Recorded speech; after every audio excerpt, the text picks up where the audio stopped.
Students, today we are going to learn meaning of account. An account is a summarized record of relevant business transactions at one place which are related to a person or a particular asset, income, gains, etc. It means each account gives the summary of its related transactions. For example, total amount of capital in the business, amount spent for the business expenses, balance of cash in hand or balance of bank, fixed assets, current assets, total amount of liabilities owed by the business.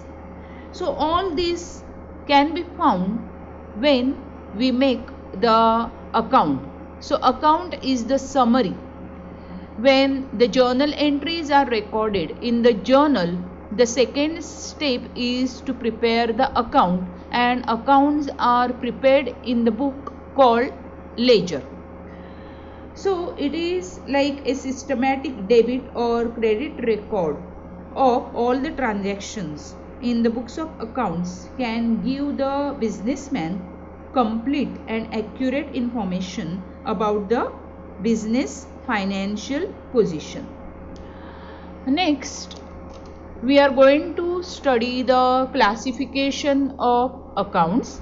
Accounts are mainly divided into two: personal accounts and impersonal accounts. Personal accounts are further divided into three types. First one is a natural person account. Now, what is the meaning of natural person account?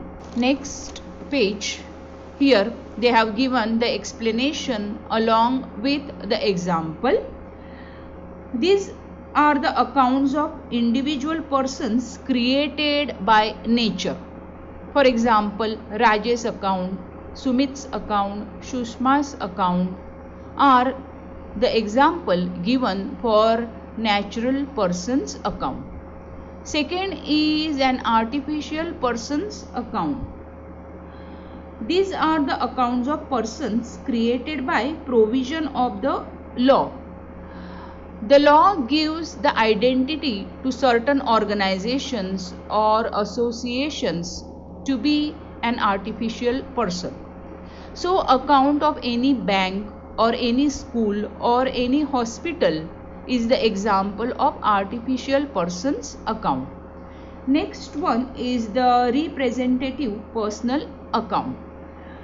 These are the accounts representing a certain person or group of person. For example, outstanding rent. What is the meaning of outstanding rent? It is the rent accrued but not yet paid. So as you know that we have to prepare the accounts or we have to make the accounting records for a certain period. For example, one accounting year.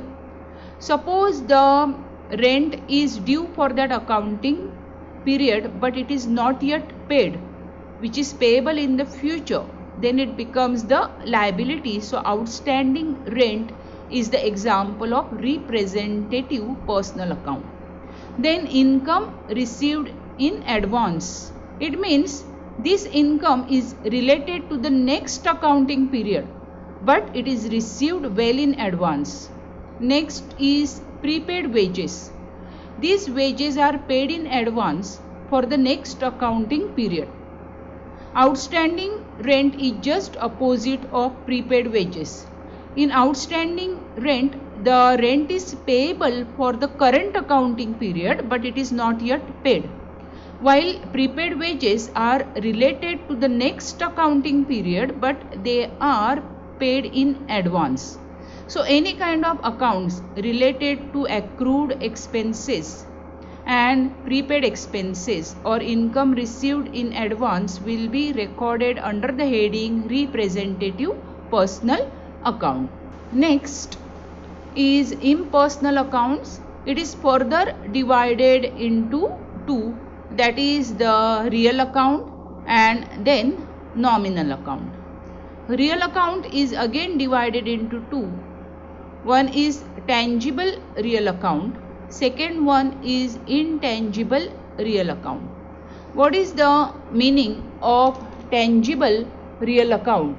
These accounts consist of assets and properties or goods and commodities which can be seen, touched and felt.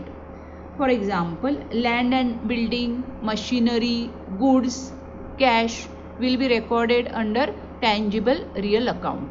Next one is intangible real account. These accounts consist of assets and properties, but we cannot see and touch them. We cannot feel them.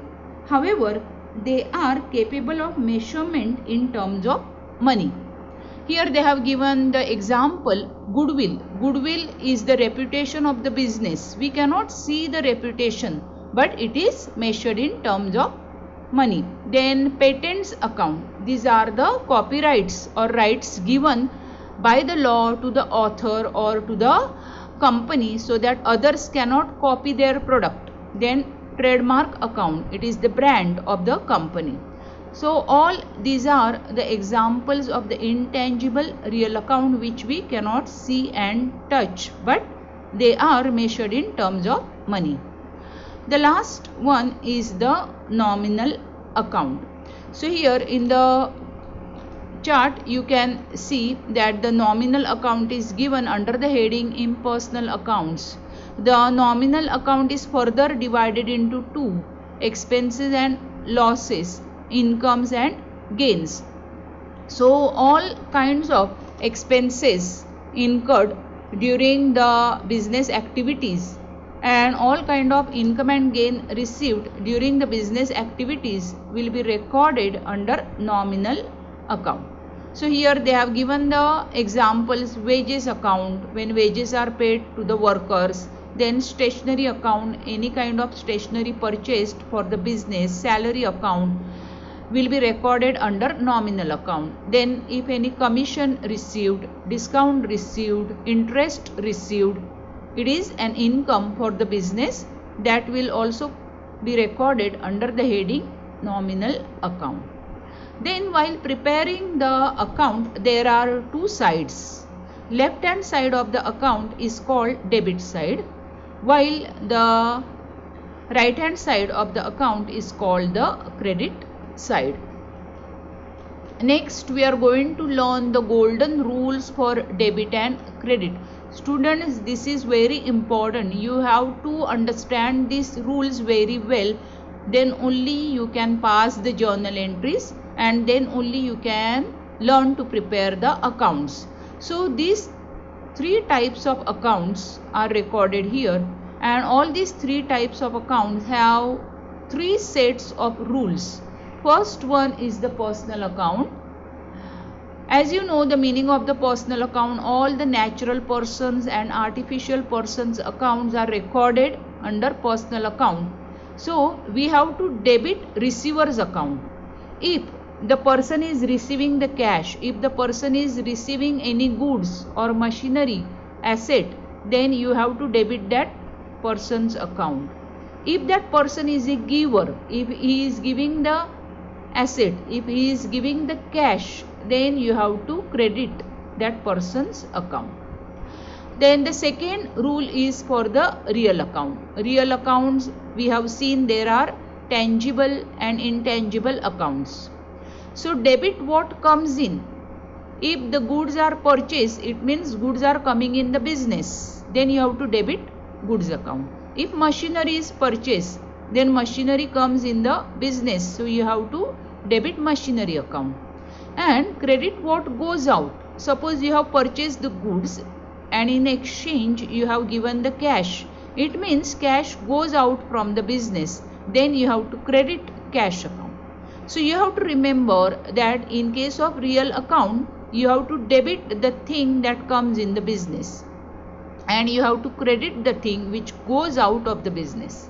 So students, you should be able to recognize whether it is a personal account or real account or a nominal account. Then the second step is to apply the rules.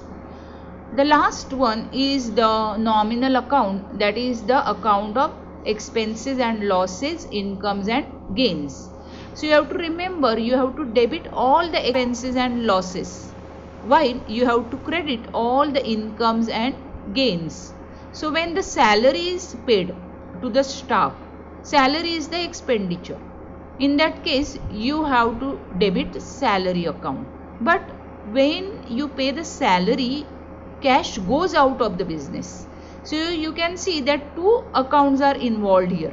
One is the salary account, which is the expenditure that you have to debit, while when you pay the salary, you actually pay the cash. Cash is a real account, cash which you can see and touch. So cash is a real account, cash goes out of the business, so you have to credit cash account.